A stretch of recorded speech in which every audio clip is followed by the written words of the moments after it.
I woke to the sound of my name, soft, shaky, and nothing like the way she usually said it. Daniel, we need to talk. It was 3:17 a.m. I remember the red digits on the alarm clock, burning into the darkness like a warning.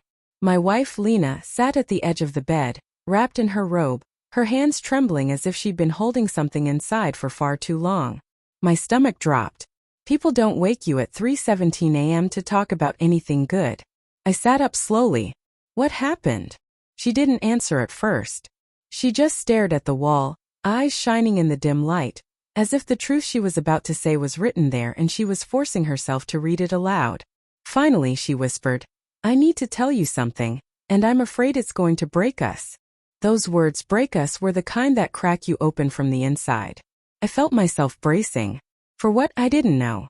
A secret? A confession? Something about me or something about her? It didn't matter. All I knew in that moment was that our marriage was hanging by a fingernail.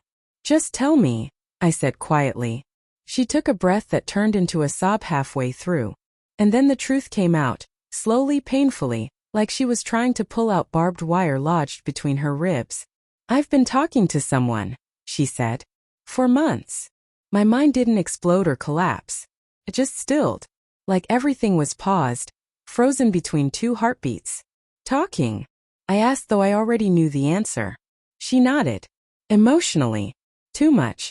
More than I should have. A sharp cold pain shot through my chest.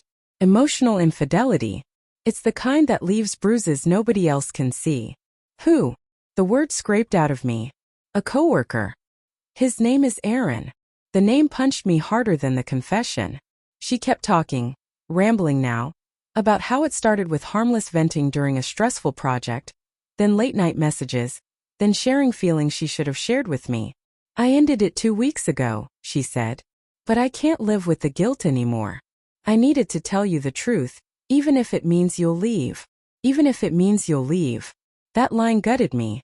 For years, Lena was the one constant in my life. The grounding, the warmth, the steady hand on my back. And now she was sitting in our dim bedroom confessing that someone else had been inside the emotional space that belonged to us. I didn't yell. I didn't throw anything. I just sat there, letting the truth flood every corner of me. Why didn't you come to me? I finally asked. She closed her eyes. Because I didn't want to admit I was struggling. You were so busy. I didn't want to add more to your plate. And then, I got used to someone listening. Her voice cracked. I got used to being seen. That hurt because deep down part of me knew she wasn't wrong. In the past year I had buried myself in work, convinced that providing more was the same as loving more. I stopped noticing the quieter things, the sighs, the tired eyes, the way she lingered in the doorway wanting to say something but never quite did. Still, the betrayal stung like a fresh wound. So what do you want from me now? I asked. She shook her head, crying harder. I don't want anything. I just couldn't pretend anymore. If you want out, I won't fight you.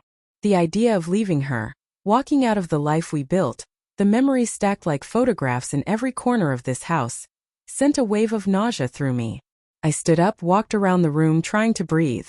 Every part of me was torn. Anger, hurt, love, confusion. They all crashed inside my ribs like a storm. But then something else happened. I looked at her, really looked at her. Her hair messy from sleepless nights. Her knees pulled together, as if she was trying to make herself small. Her face blotchy from crying. This was the woman I married. The woman who cooked soup for me when I was sick. Who danced with me in the kitchen on slow Saturday mornings. Who held my hand at my father's funeral without letting go once. And she wasn't defending herself.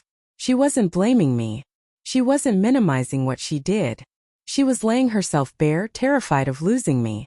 I sat back down beside her.